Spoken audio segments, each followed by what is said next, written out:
Shalom, all praises to Yahweh, Ba'Shem Yahushai, double honors to the apostles and the elders of Great Millstone, and shalom to the elect. My name is Yakalba from Plain Tables Camp. This is Revelation chapter 20. Bishop Nathaniel has been going off. I guess he's reading, sounds like he's reading the Revelation 20 in chronological order, but you can't read Revelation 20 in chronological order. That's not how dreams and visions work. It don't give you 1, 2, 3, 4, 5, and 6, 7, 8, 9, 10 in direct order. Sometimes it gives you 1, 2, and then skip to 5, and then goes back to 3 and 4. Or it might just go back to 3 and then omit 4. And then part 4 come out at a later date. Or part 4 came out 100 years before. This is why people can't understand the scriptures. All right, it's not just written in straight in chronological order. So I'm gonna go through just very briefly what I have highlighted. All right, and the 9th verse. You got the bottomless pit, which is Europe. All right, and the great chain. Esau was not the head of the nations. Israel became the head. All right, Esau was in a servant position. He didn't have any noble positions. He didn't rule in Europe as kings and royalty and duchies and dukes. They weren't the landowners. You had the main people that were in power were the Israelites. All right, you had remnants of the Edomites, but they were not in power. Just like you have in America today, you got Jacob and Esau here in America, but who's in power? You have the Edomites; they're in power, and then you have the Edomites with smaller. You have Israelites with smaller positions. All right. It says, and he laid hold on the dragon, that old serpent, which is the devil, and Satan, and bound him 1,000 years. This is during the time of the Byzantine Empire, when Esau went down and Israel ruled in Europe. All right. And cast him into the bottomless pit and shut him up, and set a seal upon him, that he should deceive the nations no more till the 1,000 years should be fulfilled. All right. That's in Europe. All right.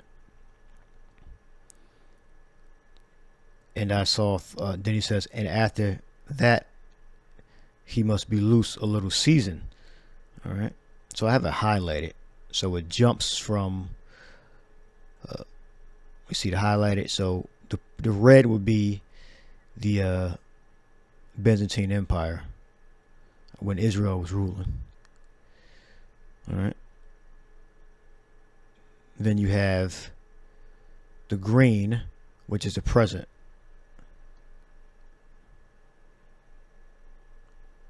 And then you have the purple, which is the future of the kingdom. All right.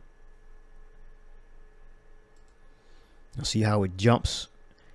And after that, he must be loosed a little season. So it's telling you after the 1,000-year rule of the Israelites that he must be loosed a little season. All right. So from there it jumps to the future. And not receive his mark, and they reign with the Lord 1,000 years. All right. So the first part talks about the present. Then the second part tells you how they reigned. All right. When you go down to the 7th verse, it basically jumps back to the end of the 3rd verse. All right. And the 9th verse tells you about the land, the Levant, being totally obliterated, and they went up on the breadth of the earth and compassed the camp of the saints about, and the beloved city, which is in the Levant in the east. You should know where that's at. And fire came down from Yahweh, Ba'Shem Yahushai, out of heaven and devoured them. I mean, anybody that's in that land is going to get totally wiped off the face of the earth, clean, dissolved. It's going to become a lake of fire. All right. And the devil that deceived them was cast into the lake of fire and brimstone, where the beast and the false prophet are, and they shall be tormented day and night forever and ever. Meaning, not the people in the fire, but the land is going to be totally eviscerated. All right, totally burnt up. Because they're going into slavery. Pursuant to what Revelation 2. All right, after their land is destroyed, their power structure totally taken down, they're going to be put in slavery. They're not going to be burning in a flame forever and ever, but the land is going to be on fire. All right, and furthermore, when they're in their captivity, they're going to be tormented. Meaning that represents their slavery. They're going to be enslaved. All right. So you can't read Revelation 20 straight through. All right. It talks about the 1,000-year rule and the subjugation of the 1,000-year rule of the Israelites in Europe and the subjugation of the Edomites in Europe in the same place. And we live side by side. You can look at America right now. It just flipped in America, changing places. All right. And then it should be loose a little season. Then it stops. Then it talks about and jumps to the future of Israel reigning over the other nations and them being in total subjection. And then they're going to be healed after that, the nations. They'll still be in subjection, but they'll be healed. All right. They should reign with the Lord Yahweh Shai 1,000 years. All right. We're still going to be reigning after it. It's just the nations are going to be healed after that. Except for Esau. Esau is going to be burnt up. Pursuant to what? 18th verse, Obadiah. But the rest of the dead live not until 1,000 years. All right. So they are going to live, meaning they're going to come back into their own kingdom. They're going to rule within their own lands and have their own stuff, but they're still going to be subject to our God, our power, and us. All right. Now this is the present, 7th verse. And when the 1,000 years are expired, the 1,000 years of what? Of Israel ruling, Byzantine Empire. Or you could say, Byzantine Empire. Satan shall be loosed out of his prison. All right. And really all of Europe, the East and the West. Because the kings that set in Europe from east to west were Israelites during the 1,000-year period. And he shall go out to deceive the nations which are in the 4 quarters of the earth. All right. That's during the time of the Renaissance. All right. The Edomites started to come back into power again.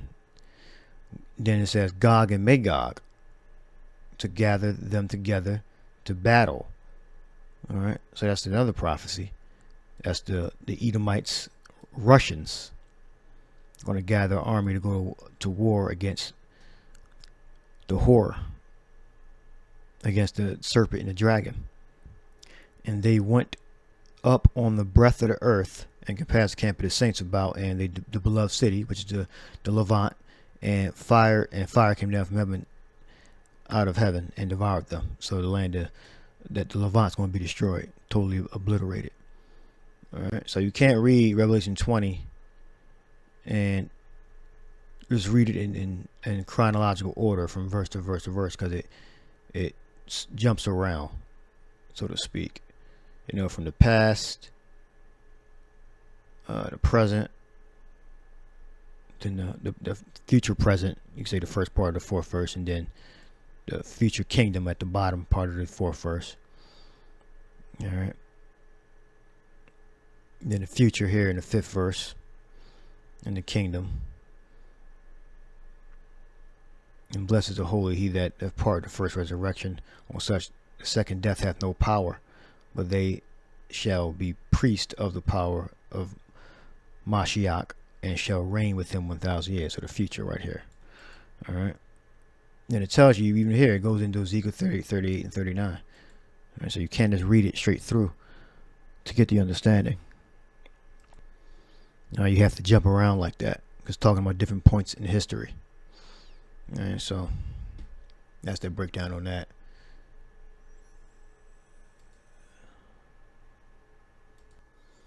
Now you can watch, Elder Apostle did a video, Revelation 20. Here, let's go to GMS Info Doc 12 and put in Revelation chapter 20, and the elder goes into this very precise. All right, so you can check this video out here if you want more detailed information. Apostle puts it very good video here. So watch this video. Right. And it's the elder brother from South Carolina. Let's let this play. But then guess what? The Lord's going to tell us, release them. Let them go out. And their job, Gog and Magog, they're going to gather together an assembly of nations. They're going to be building weapons again. In the latter years. No, they're not. Again? No, they're not going to be building weapons again. Once Esau is taken down, doesn't matter where he at, whether he Gog, Magog, or Esau in the west, he's not going to be building weapons again. All right. When? In the latter years. So now we might think that latter years is now, but it's not based on Revelation 20. It's letting you know it's after when, brothers? 1,000-year reign. Go ahead. Shalom, brothers and sisters out there. I want to do a quick video. I want to go in again on this video Bishop Nate did. All right, all praise to Yahweh, Bahashem, Yahweh Shai, double honor to the apostles and elders of GMS, Great Millstone, who are the true elders, all right, of the house of Israel in these last days. Now, this dude, Bishop Nate, he's been getting torn apart by various brothers from GMS, elder apostles, elder bishops, elders, big brothers, and brothers in like manner been doing videos on Bishop Nate's false doctrine. He was going off so damn bad, and Lord willing, you brothers and sisters out there are taking advantage of the multitude of correction videos going out correcting this false doctrine, because Bishop Nate got everybody thinking, got his people thinking that after 1,000 years, Esau is going to gather nations together and they're going to come against us in the kingdom, which is completely false, completely going off. Every brother, you know, that's got knowledge of this should be doing videos, and Lord willing, you brothers and sisters are taking notes. Now, I did my own video. It was entitled, Bishop Nate, Esau will be destroyed after 1,000 years. Okay, and that's absolutely true. And it's 1 hour and 8 minutes long, rather lengthy, but there's a lot to go through. And that video could have easily been 2 hours. Anyway, this video is going to be entitled, Bishop Nate, the rod of iron will assure there will be no uprisings, or something to that effect. The rod of iron will prevent uprisings, okay? So you heard that. So I'll add, you can watch this video. It's on this channel, GMS South Carolina 08. And you can see the title there, Bishop Nate, the rod of iron will prevent uprisings in the kingdom. So I got a precept here. I got Isaiah 60. So once the kingdom is established, there's going to be no end to the kingdom. Daniel the 7th chapter, I believe it says, right? Violence shall no, well, 18 for it. Look, violence shall no more be heard in thy land, wasting nor destruction within thy borders, but thou shalt call thy walls salvation and thy gates praise. All right. The sun shall no more give thy light by day, neither for brightness shall the moon give light unto thee, but Yahweh shall be unto thee an everlasting light, and thy God thy glory. I mean, the sun and moon are still going to shine. Just saying, it's poetically saying that Yahweh Shai is going to be with us. All right. It's called the presence of the Father and the Son is going to be with us. All right, forever. Thy sun shall no more go down. See, that confirms it right there. All right, it's figurative. All right, we're not going to lose our power. We're not going to be weak It's not going to be any crack, or they say chink in armor. It's not going to be any of that.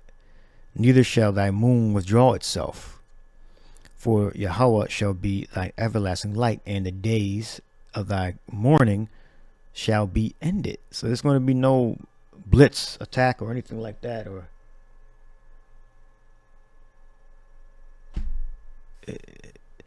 Esau is not going to come up. It was affliction shall not arise a second time, roughly paraphrasing. All right. The first part of Revelation 20 is referring to the time, the 1,000 years. All right. What, Constantine reigning, and I believe before Constantine reigning, until about the mid 1300s. All right. And after that, he must be loose a little season, then it jumps down. So you can't just read it straight through. And they're reading it, and it seems like I believe he's reading it straight through. All right. But either way, there's not going to be a back and forth of who's ruling. All right, after Esau goes down. And thy people shall be all righteous. They shall inherit the land forever, the branch of thy planting, the work of mine hands, that I may be glorified. H 5769. I will everlasting, indefinite, or unending, unending future, eternity. That's what it means in this context. A continuous existence, perpetual. In certain instances, it means ancient times, long time, past, old, ancient. All right. In other contexts, but in this context, it means never-ending, everlasting, perpetual.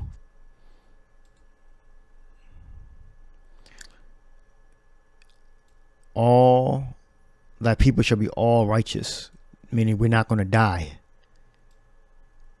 All right. If you all righteous, you will not die. It's impossible for you to die. They shall inherit the land forever, the branch of my planting, the work of my hands, that I may be glorified.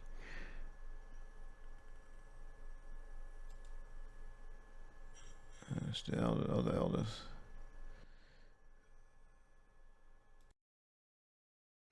And you know, I kind of at the end of this video, most people probably didn't see it because it's over an hour long, but I actually did go into this in my video. But now I'm going to hit you with a few scriptures, all right? Because Esau will be destroyed after 1,000 years, so there's no way he's going to convince any nations to come against the Israelites, okay? He's not even going to be around. But let's just say, and you heard in the opening, I put a short clip in it of him saying it so you could hear it from his own ears. But let's just say Esau was still around. Would he be able to convince the other nations to come against the Israelites? The answer is no. And the rod of iron is going to assure that. And even though Esau is not going to be around after 1,000 years, he's not going to be able to convince. He would not be able to convince any nations, because number one, the nations are going to see the power which we have. We're going to have spiritual power. We're going to have new bodies. And as the elder Apostle Tahar said, which is absolutely correct, we're going to be sinless. Why would the Most High cause Esau to rise up to take us down and we're going to be sinless? The Most High caused Esau to take us down, to come against us, because we were sinful. And it was a punishment. We don't need to be punished in the kingdom. But outside of that, also, the nations, well, first, let's get the rod of iron. The rod of iron will assure, because it is a certain particular type of rule. This is Revelation 2:26. It says, and he that overcometh and keepeth my works, unto him will I give power over the nations. See, we're going to have power over the nations. See that? The elect is going to have power over the nations. And what are you going to do with the power? And he shall rule them with a rod of iron. What's the rod of iron, brother? What is parabolic talk? For what? Let's go to it. A rod is the Greek. Strong's G, 4464, Hrabdas. Hrabdas. Right, it's the word rabdas, or as he said, hrabdas. And what does the rod represent? Sure, in the physical, it is a staff, a walking stick, a twig, a rod, a branch, right? A rod with which one is beaten, and we literally gonna beat the nations too. But here it says, when applied to kings with a rod of iron, indicates the severest, most rigorous rule. See, so we're gonna rule with a firm hand. We're gonna rule all nations. We're gonna have power over them with a firm hand. Number one, Esau gonna be eliminated. He's gonna be already burned up after 1,000 years. So we're not gonna have that that devil's not gonna be around to bring forth any type of iniquity. We're gonna live in a sin-free world. The Israelites are never gonna commit sins. Now let me take that back. The nations are still gonna probably commit sins because, you know, they're not immortals. But we are gonna be immortals, and we're gonna have the stiff, rigid iron rule. And on top of that, the nations are gonna learn the ways of the Israelites, the ways of the Lord. This is Micah 2, verse 1. And see, Bishop Nate did read, he mentioned Micah 2, verse 1, neither shall they learn war anymore. But the Bible is more than just what you want. You have to bring out many precepts, and in the precepts, you get tangled up because there's a lot of info. Listen to it. Isaiah 2, verse 1, the word that Isaiah, the son of Amos, saw concerning Judah and Jerusalem, all 12 of the tribes. And it shall come to pass in the last days. Now, Bishop Nate said that the last days is not now, but it is talking about now. It ain't talking about some, he said the latter years, like it's another period of time. No, the latter days, the last days and the latter years is now. And it shall come to pass in the last days. Yeah, when you hear the last days, that's the end of Esau's reign. Where 2 Ezra 6, around the 9th verse, a little before the 9th verse. The last, once you see the last days, that's Esau is going down on both sides, the east and the west Edomites. And they're never going to rise up again. So there's no time period after the last days in which Esau is going to rise up again.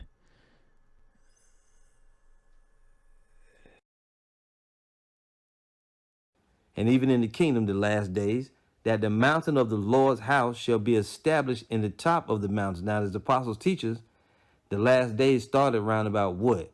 2,000 years ago when the Savior was on the scene. So as we go into the kingdom of heaven, you know, going to the end of the world and the end of this system, that, of course, we in the last days, in the latter years is going, you know, in the latter years and all of that. And it shall come to pass in the last days that the mountain of the Lord's house shall be established in the top of the mountains and shall be exalted above the hills, and all nations shall flow unto it. Now the hills represent what? Governments. And it says, and all nations shall flow unto it. And many people shall go and say, come ye, and let us go up to the mountain of the Lord, to the house of the God of Jacob. And this many people is the other nations. And he will teach us of his ways, and we will walk in his paths. Because what the new covenant said, Hebrews 8, let's go there real quick. We know it's the other nations. He said, behold, the days come, said the Lord, when I will make a new covenant with the house of Israel and with the house of Judah. So new covenant is with the 12 tribes, not according to the covenant that I made with their fathers in the day when I took them by the hand to lead them out of the land of Egypt, because they continued not of my covenant, and I regarded them not, said the Lord.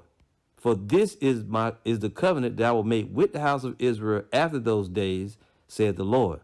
I will put my laws into their mind and write them in their hearts, and I will be to them a God, and they shall be to me a people, and they shall not teach every man his neighbor and every man his brother, saying, know the Lord, for all shall know me from the least to the greatest. And you can also read the same thing in Jeremiah 31:31, as you see it here. All right, so I hope you get the point. The once we're in the last days, you know, last days started, you know, 2,000 years ago, up to now, to the destruction of this kingdom, and Esau, Edom goes down on both sides, the east and the west, Gog Magog, and the west, the beast, the dragon, and the Edomites are not going to rise up again. All right. There's no scripture that says that the Edomites are going to rise up again after he goes down and he's subjugated. All right. That already happened, if you want to say that. Yeah, that already happened during the 1,000-year period. And here, Revelation 20. All right, then he got loose a little season. Then it tells you about him being loosed in the 7th verse. All right, which is during this time period now. All right, so again, if you've been watching this for years, you should already know these things, but just for clarification. All right, again, you can watch the Apostles video on Revelation 20. GMS Info Doc Channel 12. All right, so I hope you were edified. Shalom.